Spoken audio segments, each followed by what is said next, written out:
Bien, merci. Je remercie VetBiobank d'avoir provoqué cette manifestation. En fait, c'est le reflet d'un travail qui est maintenant quelque chose qui a commencé dans les années 2011-2012 en se posant les questions. Qu'est-ce qu'on peut faire avec ces cellules souches? Moi, j'en rêvais depuis longtemps.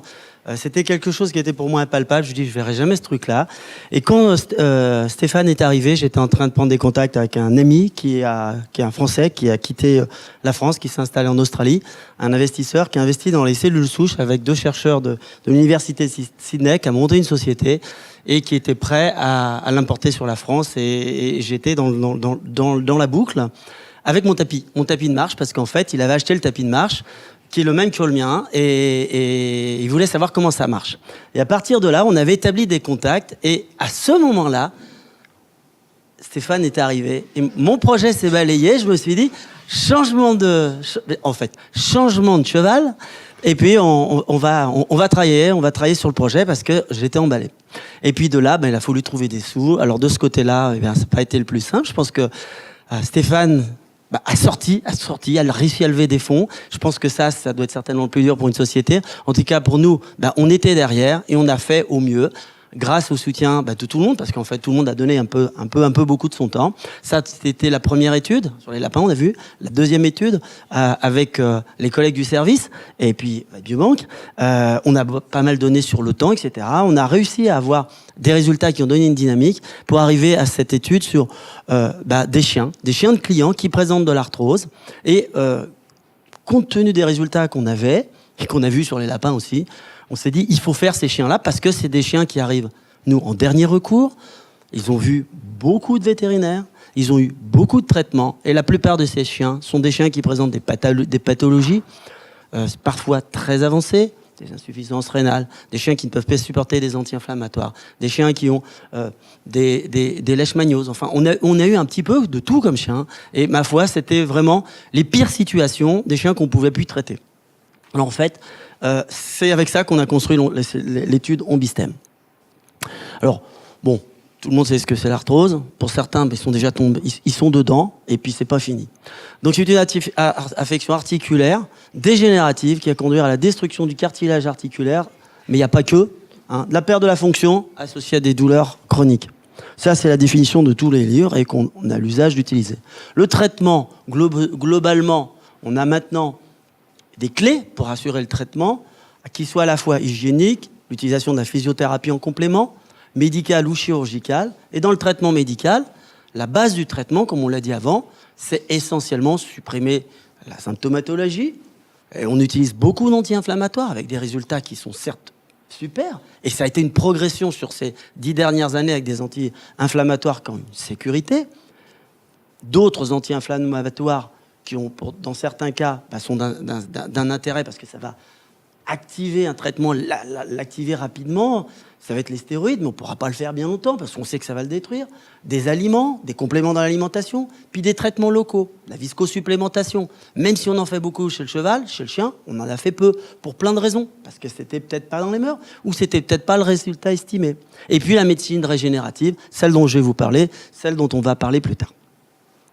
Et enfin, dans des cas où le traitement médical n'a pas son effet, on a recours au traitement chirurgical qui peut être soit palliatif, avec des osteotomies ou des prothèses, mais depuis, on a essayé d'envisager des traitements beaucoup plus précoces pour limiter l'évolution de cette arthrose. Globalement, c'est à peu près le schéma qu'on a sur le traitement de l'arthrose pour essayer de le resituer. Moi, j'ai fait une classification des cellules souches à partir, vite fait, comme ça, sans dessin, en me disant que le traitement qu'on va utiliser, nous, on utilisera des cellules qui sont extraites du cordon, enfin, du cordon ombilical, du placenta, et qui va être à ce niveau-là de la classification. Dans toute cette partie-là, on a des cellules qui sont totipotentes. Là, on va avoir des cellules qui vont vieillir au fur et à mesure qu'on va aller de la gauche à la droite, avec, au niveau de ces cellules du cordon ombilical, des cellules qui ont une activité pluripotente et qui vont se différencier des cellules de l'adulte qu'on utilisera, soit celle de la moelle osseuse et du tissu adipeux, comme on vous a dit précédemment, et qui font partie de la plupart des études qu'on a à l'heure actuelle de référence. Et quand je vous parlais de certaines études, la plupart seront faites avec des cellules de la moelle osseuse ou du tissu adipeux, selon qu'on est chez l'homme ou chez le chien, puisque on n'avance pas tout à fait à la même vitesse et pas de la même façon. Tout simplement, c'est un problème réglementaire chez l'homme. On ne peut pas utiliser certaines souches, en tous les cas pas de souches d'origine fétale, ça c'est sûr, et qu'on a recours à des cellules autologues qui viennent de l'adulte. Donc les prends là où il y en a, c'est des cellules d'origine sanguine qu'on va prendre dans la moelle osseuse lors de prélèvements, là dans ce cas-là, qui sont quand même assez agressifs, ou alors moins agressifs, avec moins on va dire, de morbidité, en prélevant de la graisse. Lors d'une intervention, on va vous la prélever puis on la met de côté, ou alors simplement, lors d'une liposuction, on vous prend le stock et on le met de côté. Ou alors, on peut aussi le faire en extemporané, on le prend sur place, on le centrifuge, on le récupère et on va l'injecter le jour même. Ça, c'est le principe. Et c'est ce qui se fait en routine dans certaines cliniques, dans des régions, enfin, dans les pays proches de la France. Alors, dans le traitement de l'arthrose avec les cellules souches, il y a des publications. Quentin en a parlé, les publications de Black et son équipe sur des cellules d'origine mésenchymateuse sur des chiens, que ce soit pour les hanches et pour le coude. Une étude qui a été faite par Villard, qui est beaucoup plus solide, mais avec moins d'animaux, parce qu'il fait une étude avec une étude fonctionnelle à l'aide du tapis d'une plaque de force. Et puis, tout récemment, une étude qui va être publiée, qui est une grosse étude qui a été financée par un gros fonds américain, qui est faite actuellement en Floride. C'est une étude qui utilise des cellules souches ombilicales sur une centaine de chiens. Ils ont fait une étude de toxicité complète sur 6 chiens, qui a permis de montrer une innocuité, une sécurité de l'utilisation de ces cellules. Et sur le suivi des 100 chiens, ils en ont perdu 46, ils en ont à peu près 54 exploitables, non publiés. C'est toute la difficulté de pouvoir faire ces études avec des chiens de clients.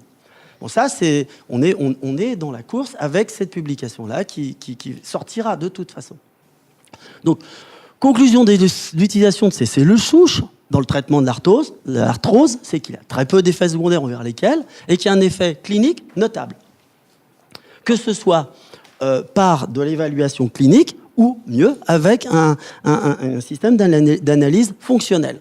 Chez l'homme, alors dans les études récentes, 2 études qui montrent bien ce qui est important dans le traitement de l'arthrose chez l'homme, c'est le traitement de la gonarthrose et le traitement un peu moins de l'arthrose de la hanche.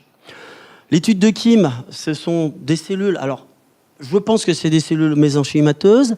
Les limites sont quand même, puisqu'on a des prélèvements en autologue, c'est quand même l'âge du patient, puisque au-delà de 60 ans, il n'y a pas d'effet, ou moins d'effet, et la taille de la lésion. C'est-à-dire une lésion d'une certaine taille, ça correspond à pratiquement un condyle abîmé sur un genou, eh bien, les résultats n'apparaissent plus. Donc là, il y a des limites qui peuvent dépendre de la nature de la cellule souche, puisqu'on sait qu'elle s'épuise, plus la personne sera âgée ou l'animal sera âgé. Sur de l'autologue, eh bien, elle perdra ce pouvoir de différenciation. Et une étude qui est très importante, multicentrique sur 18 centres de Santerno. Alors Santerno, c'est le pape de la cellule souche dans la partie ouest des États-Unis. Ça fait 15 ans qu'il bosse là-dedans. Il a une grosse clinique privée à côté. Là, de ce côté-là, je pense qu'elle doit être la plus grosse de la Californie maintenant. Et il a fait, avec son groupe, environ 2500 ou 2400 patients. Ça fait à peu près 3000 traitements, avec des groupes, différents groupes. Un groupe qui a une injection le jour même de cellules mésenchymateuses. Un groupe qui a une injection qui va être de cellules mésenchymateuses avec de la greffe de graisse, qui va servir d'adjuvant et qui va permettre de libérer aussi des cellules souches graisseuses. Et puis un troisième groupe de cellules qui sont des cellules mésenchymateuses, mais qui vont être différées. C'est injecté plus tard, parce qu'on va les multiplier, on va les enrichir et avoir une concentration suffisante pour les injecter 3 semaines plus tard. Globalement, le traitement, c'est essentiellement les genoux. Hein. Globalement, alors c'est pas tout à fait les mêmes répartitions, mais c'est essentiellement les genoux qui sont les plus traités. Alors, les genoux, à peu près à 60% pour le groupe 1 et le groupe 2, pour le groupe 3, et pour le groupe 2, avec ce mélange-là, des cellules mésenchymateuses et des cellules d'origine graisseuse, pratiquement à 94%. Ça semble être l'orientation qu'ils ont pris. Et puis ensuite, après, on voit que les hanches, c'est 20%, puis le reste, c'est l'arthrose des autres articulations, l'épaule et la cheville, qui sont moins représentées. Alors, sur l'ensemble de ces 3000 injections, il y a eu 300 effets secondaires, et qui sont essentiellement la douleur. Alors, on a parlé de l'effet cancérigène. Alors, on n'a peut-être pas beaucoup parlé. Oui, il y a eu un effet cancérigène quand on a travaillé sur les cellules IPS, parce que c'est des cellules normales qui sont reprogrammées avec un gène de mutagénèse. Donc, ce gène de mutagénèse entraînait des tumeurs. Maintenant, c'est les reprogrammer sans gène de mutagénèse. Donc, les cellules IPS, dans très peu de temps, on peut imaginer qu'on pourra prendre une cellule de peau, une cellule et qu'elle soit reprogrammée. Mais avant que ça passe en thérapie humaine, compte tenu des lois d'éthique, on n'en est pas encore là. Donc là, pour le moment, il y a des choses qui apparaissent. Donc, on va se dire pourquoi il y a eu ces tumeurs. Eh bien, il y a une analyse statistique qui a été faite. À l'âge où sont les patients, 7 tumeurs sur 3000 traitements, ça correspond à l'incidence qu'il pourrait y avoir sur une population normale. Donc, ça ne semble pas une pathologie qui pourrait être induite par les cellules souches. C'est un frein, surtout chez l'homme. Alors, si on s'intéresse à l'arthrose et au cordon ombilical, on va s'intéresser à l'étude préclinique qui a été faite par Nathalie. Et en fait, ça montre l'effet paracrine anti-métalloprotéase, métalloprotéase ou protéinase, qu'elle soit 1, 3 ou 13. Et ça, on le sait. Et puis, ce qui était intéressant aussi, c'était activer le gène qui va déclencher la formation du collagène 2. Ça, c'est aussi important. Hein. Même si on ne va pas reconstruire physiquement du cartilage, mais on sait que ce qui reste va permettre de se restructurer. Là où il n'y en a pas, c'est trop tard, tant pis. L'étude qui a été faite et présentée par Quentin, qui est finie, mais dont l'analyse n'a été faite que sur les 4 semaines qu'on vous a présentées, mais on a encore beaucoup de documents sur l'analyse fonctionnelle et aussi toute la biologie à traiter. Et puis l'étude en cours, c'est celle dont je vais vous parler, qui on est en plein dedans, puisque les résultats, je les égrène au fur et à mesure. Et là, les derniers, on les a eus il y a quelques jours. Donc ça va être cette étude qui va être réalisée sur des chiens présentant de l'arthrose en utilisant par une seule injection de cellules souches, dans le but, ma foi, de pouvoir traiter l'évolution de leur arthrose, ou traiter l'arthrose tout simplement. L'objectif, toujours, montrer l'innocuité d'une injection intra-articulaire unique de cellules mésenchymateuses isolées à partir du cordon ombilical, et puis évaluer l'efficacité à la fois clinique, avoir l'avis du propriétaire, puisque c'est très important de savoir au quotidien ce que devient ce chien, et puis une analyse fonctionnelle, qui est la particularité de notre unité, puisqu'on a développé ce système depuis maintenant 12 ans. Le matériel et méthode, c'est une étude qui est prospective. Alors, en médecine humaine, on dit que c'est un traitement compassionnel, c'est-à-dire que c'est des animaux pour lesquels on va donner un traitement qui va permettre de comprendre la maladie et d'arriver à améliorer les traitements, surtout quand on n'a pas d'autres issues. Et elle a été réalisée sur un centre unique avec une équipe qui a déjà été formée à ce type d'études sur des essais cliniques. L'étude a été approuvée par le comité d'éthique, puisque toutes les études qui sont faites sur les études cliniques sur l'animal sont obligées de passer par le comité d'éthique. On informe le comité d'éthique. Et ensuite, il y a l'accord des propriétaires qui est demandé et la signature d'un consentement éclairé pour pouvoir entrer dans l'étude. Les cellules qu'on a utilisées, c'est la même quantité que dans l'étude précédente, ça fait 10 millions de cellules, mésenchymateuses qui sont décongelées puisqu'elles sont conservées, elles ont été préparées En amont, elles sont décongelées le jour de l'intervention, compte tenu du taux de viabilité qui est connu, puisque toutes ces cellules sont préparées dans les normes qualité. Elles sont contrôlées pour la stérilité, l'innocuité et leur qualité de multiplication et de différenciation. Donc on sait qu'on a un certain taux de viabilité, on corrige pour arriver au nombre de cellules, et ça permet d'avoir la dose nécessaire le jour du traitement. Hein, d'accord ? Les critères d'inclusion, on va être simple. C'est des chiens qui présentent une arthrose qui est validée par la radiographie. Ça, vétérinaire, on sait faire. Et c'est important de l'objectiver avec la radio. Hein.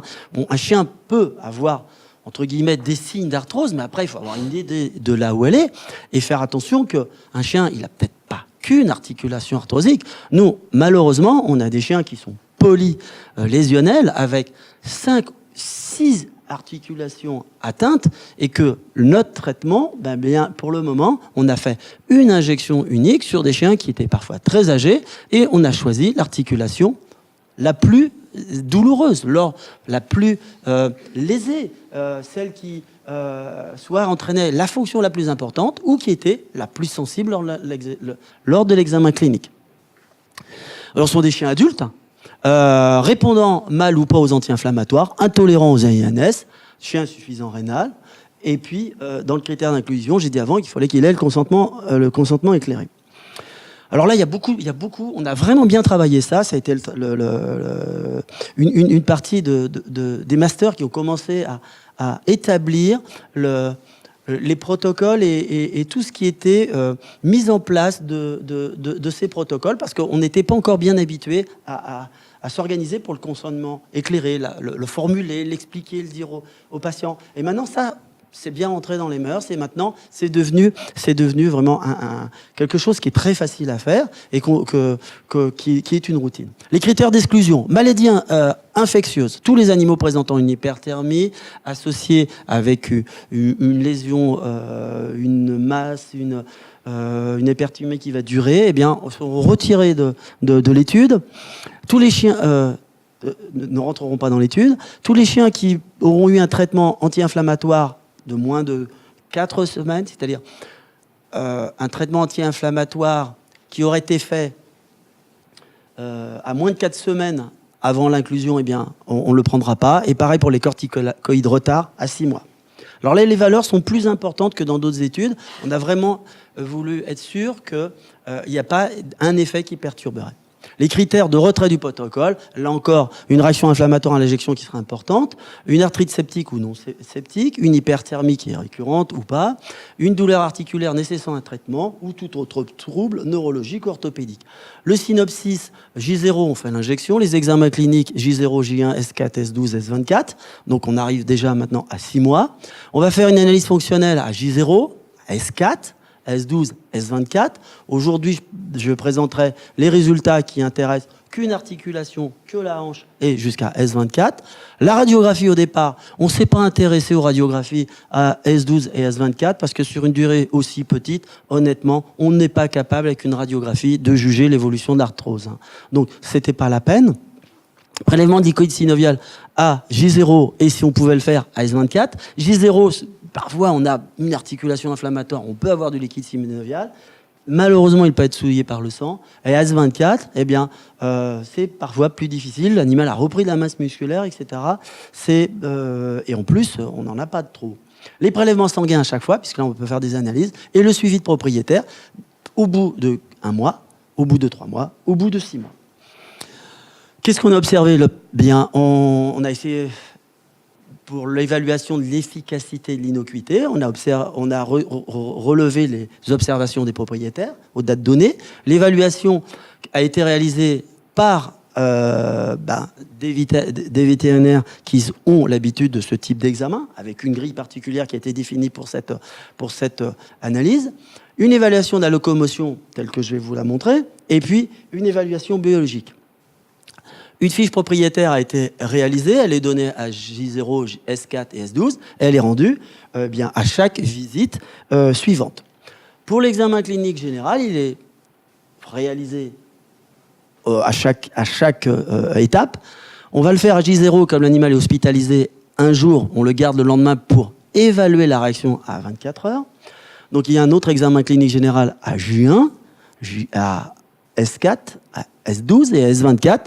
Et cet examen clinique général sera associé à un examen spécifique orthopédique qui tiendra compte d'un examen rapproché, douleur à la pression, douleur à la mobilisation, la chaleur locale, et un examen à distance pour évaluer la boiterie selon une grille que l'on connaît, qui va être réalisée au pas, au trot, pour pouvoir être un peu discriminant. L'évaluation fonctionnelle sera réalisée sur un tapis de marche. Alors en fait, c'est pas tout à fait comme un plateau de force. C'est un tapis dans lequel il y a 16 000 capteurs qui va enregistrer à chaque appui la durée de l'appui, la force de l'appui, la surface de l'appui. Et à partir de ça, on va avoir sur une longueur donnée un certain nombre de pas. Ça peut aller de 20 à 30 à peu près selon la taille du chien. Et à partir de là, on va pouvoir moyenner. On va faire moyenner chaque valeur à une vitesse constante. Alors que quand vous avez un plateau, vous n'avez qu'un appui sur un chien qui va peut-être jamais avoir la même vitesse, qui va regarder à droite, qui va regarder à gauche. Donc là, on a un protocole pour que le chien, ma foi, il se déplace de façon rectiligne, à vitesse constante, et on a suffisamment de pieds pour moyenner. On réalise 3 passages au pas, 3 passages au trot. Pourquoi ? Parce qu'on s'est rendu compte dans les études précédentes qu'il y a des chiens qui aiment marcher au pas et il y a des chiens qui aiment marcher au trot. Et que quand ils ont pris l'habitude, et si vous les faites marcher à une autre vitesse, eh bien, ils n'arrivent pas forcément à être réguliers. Les paramètres, eh bien, je vous les ai dit, durée de l'appui, durée relative de l'appui, la surface de l'appui, la pression maximale d'appui. Et on va ajouter autre chose. Parce que dans l'étude précédente, on a retiré les bilatéraux. On a fait que les unilatéraux, qu'on séparait la droite et la gauche. Là, on va avoir des bilatéraux. Parce qu'on a des chiens qui ont des polyarthroses et que c'est pas si simple que ça. Donc, ce qu'on a fait, on a envisagé le ratio gauche-droite et surtout, on a envisagé le ratio avant-arrière. Si l'animal a une lésion des postérieurs, il reportera son poids sur l'avant. Si sa pathologie sur le membre postérieur est moins agressive, qu'il a une récupération de la masse musculaire, des douleurs moins importantes, il appuiera davantage sur ses postérieurs. Donc le ratio avant sur arrière va s'améliorer puisqu'il aura tendance à répartir les poids comme s'il était normal. Donc ce ratio avant-arrière est important. Et puis bien sûr la symétrie gauche-droite pour pouvoir nous avoir quand même un avis sur la latéralisation. L'évaluation biologique, elle sera faite à partir de prélèvements sanguins et de prélèvements de liquides synoviaux. On va s'intéresser aux résultats. Alors pour les résultats, je ne traiterai que les hanches. On a à l'heure actuelle 29 animaux qui ont été traités, qui sont répartis de la façon suivante. 23 animaux traités, mais ça fait 29 articulations. Et sur l'ensemble de ces animaux, il y a 10 articulations qui ont été réjectées à 6 mois, dont un chien qu'on suit depuis 2 ans, à peu près pour avoir une idée de cette étude-là. Et qui, c'est spectaculaire parce que ce chien, déjà ça tombe mal, c'est un cocker, ensuite pas de bon caractère, et il boitait à pattes cassées, j'y ai tout fait. Les arthroscopies, nettoyer l'articulation, traiter le coroné, évidemment, retourner par voie arthroscopique, renettoyer l'articulation. Et j'étais dans une impasse et le client revenait toujours. Et là, mon sauveur est arrivé. J'avais quelque chose de nouveau à proposer parce que j'étais vraiment dans une impasse parce que les anti-inflammatoires. Et avec ce client, on a proposé les cellules souches et le client ramène son chien, toujours, et ça fait 2 ans qu'on le suit. Donc ça, c'est intéressant, mais je ne vous en parlerai pas maintenant, ça sera à la prochaine émission. Donc là, on va parler que des hanches. On a fait 14 hanches, une a été retirée de l'étude parce qu'il y a une rupture de ligament croisé, 4 gracets. Le gracet, évidemment, on a beaucoup de bilatéraux, comme vous le savez. Après, des articulations beaucoup plus difficiles à la fois à envisager dans le traitement, et puis on n'en a que 2, hein, le tarse et le carpe. Les données à l'inclusion, eh bien, ma foi, on a des chiens d'âge moyen vieux, on n'a pas que des très vieux, de poids, ben, ma foi, c'est plutôt des gros poids, et puis les représentants de ces races, c'est classique, hein, des chiens qui font partie de notre environnement vétérinaire, qu'on voit en consultation, le labrador, le golden retriever, le berger allemand, le bouvier bernois. Ça, c'est nos clients les plus fréquents. Concernant l'innocuité, eh bien, on a une fiche de pharmacovigilance qui permet de suivre tous les événements normaux arrivés pendant ce traitement. Eh bien, d'un point de vue effet à l'injection, à J1. D'un point de vue général, on n'a pas eu d'apparition d'infection, pas d'hyperthermie, pas d'apathie spécifique. On a observé à 15 jours un vomissement. Il y a une étude complète clinique qui a été faite et qui n'a pas conclu à un recoupement avec l'utilisation de ces cellules souches, car c'est lié à une autre cause. D'un point de vue local, on a effectivement, sur presque tous les chiens, une chaleur locale qui va apparaître avec un E, la chaleur, qui va apparaître à J+1 et qui s'estompe à 48 heures. D'où l'intérêt de le garder un jour. Parce que nous, ça nous a donné des informations intéressantes et puis surtout, ça permet de prévenir le client. Maintenant, on sait que, eh bien, il va avoir une réaction, il se passe quelque chose. L'observation par le propriétaire, là, c'est sur l'ensemble des chiens qu'on a recrutés. Ce sont les scores qui vont être à 3 mois et à 6 mois. Donc, 3 mois, c'est la partie qui est à gauche, 6 mois, c'est la partie à droite. Globalement, on a à peu près, ça fait 50% qui sont améliorés, 40% qui sont stables, 10% de dégradés, à peu près dans les mêmes valeurs à 6 mois. C'est le score des propriétaires. Alors, c'est un score qui est donné à la fois sur le comportement, sur la locomotion, sur l'appétit, etc. Le score clinique, alors c'est un score qui est évalué à 4 semaines, à 12 semaines et 24 semaines, 4 semaines étant aussi à gauche. Là, on a à peu près les mêmes valeurs concernant les améliorés, avec des petites variations. Globalement, on est aux alentours de 60% et ça monte gentiment jusqu'à 70%. Pour les stables, eh bien, les stables baissent sensiblement et pour les dégradés, on tourne aux environs de 15-20%. Concernant l'analyse de la marche, on a relevé les paramètres suivants avec un logiciel particulier qui nous donne les informations et les tableaux directs. Et on va pouvoir comparer. Et on a fait une représentation avec des camemberts. On a mis en vert ce qui va mieux, en rouge ce qui va pas, quand ils vont pas, et c'est dégradé, et en orange ce qui est stable. Globalement, à 4 semaines, si on fait le ratio de l'appui sur l'avant, sur l'arrière, eh bien, on a plus de la moitié qui sont améliorés globalement à 4 semaines, qu'on retrouve à 12 semaines et qu'on va retrouver à 24 semaines. Je vais vous le montrer après. Ça, c'est quand on s'intéresse à la surface d'appui. Mais ce qui est beaucoup plus pertinent, c'est la pression. La pression totale d'appui. Eh bien là, on va avoir, pareil, des répartitions qui sont à peu près du même ordre. Et surtout, si on fait le total, des améliorés et des stables. À 24 semaines, là, on va se rendre compte qu'on a une amélioration sensible des valeurs, à la fois pour les améliorer si on les ajoute avec les stables, et concernant le ratio avant sur arrière pour la pression d'appui, c'est-à-dire la force de l'appui, là on a une augmentation qui est présente même à 24 semaines. Donc c'est ça qui est intéressant. Un visuel qui permet de voir sur la répartition, si on additionne amélioré, stable par rapport à dégradé, on a une population qui est importante et qui est supérieure au dégradé, sachant que ces chiens n'ont jamais eu d'anti-inflammatoire et ont eu qu'une seule injection de cellules souches. C'est surtout ce qu'il faut retenir. En conclusion, on va montrer qu'on a toujours une innocuité avec une réaction quand même locale à 24 heures. Donc ça veut dire qu'il se passe quelque chose dans l'articulation. Il y a un déclenchement, ça peut être l'injection, mais il y a quelque chose qui va apparaître dans l'articulation par la présence de ces cellules.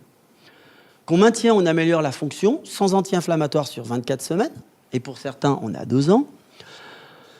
On a une seule injection articulaire et maintenant, on essaye de voir si on peut doubler éventuellement les injections articulaires, si on peut faire plusieurs articulations en même temps, traiter 2 articulations, 3 articulations, 4 articulations. Qu'est-ce que ça va donner sur l'animal? S'il faut les faire en même temps, s'il faut les décaler, est-ce qu'il faut ajouter un adjuvant ou pas? Vous avez vu en médecine humaine, je faisais des cellules souches plus des cellules graisseuses, mais peut-être utiliser d'autres solutions qui pourraient donner un effet plus précoce. Parce qu'en fait, l'effet précoce, on voit que c'est peut-être celui qui est moins important au tout début. Et puis surtout, on est sur une population animale qui, pour nous, est une population qui est vraiment difficile à traiter. Puisqu'on est à la limite, et on a eu les pires des animaux, on est vraiment à la limite thérapeutique. Alors, de cette présentation, je vais vraiment remercier tous les collègues du service, parce que ça, c'est une manip qui n'a pas été financée. C'est de la sueur de chacun, c'est du temps. Et je peux vous dire que c'est beaucoup de temps, parce que c'est du temps d'examen, il faut tout noter, il faut tout enregistrer, il faut faire ça exactement comme une étude clinique, avec les contraintes d'études cliniques, et puis l'analyse fonctionnelle, qui là prend du temps à pas mal de monde. Toute l'équipe de Vet Biobank, parce qu'elle est toujours là, toujours présente, toujours, elle prépare les rendez-vous, elle prépare tout de manière à ce que le client n'attende pas et ne perde pas de temps. Ça, c'est le plus important dans une étude, il faut que les clients soient satisfaits. Et puis, les masters, les étudiants, qui ont trouvé l'opportunité d'avoir un projet de développement sur une étude. Et pour certains, ont été embauchés dans l'industrie. Et pour eux, c'est formidable. Des nouveaux débouchés pour les vétérinaires. Puis il y a toute l'équipe de mon unité de recherche. Pour le moment, c'est la mienne. Je ne resterai pas, vous inquiétez pas. Je vais la céder à quelqu'un d'autre qui aura aussi la niaque pour pouvoir continuer toutes ces études. En tous les cas, je vous remercie. Et s'il y a des questions, je suis disponible.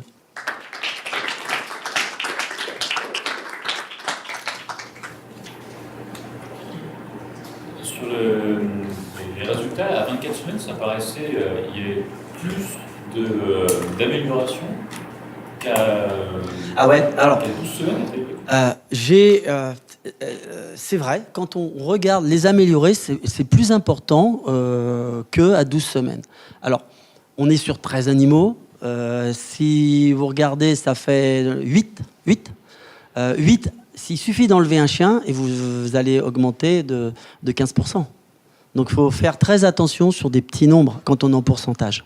On n'est pas sur des études de 3000 animaux. Donc un animal, quand on a 8, eh bien, ça fait 15%.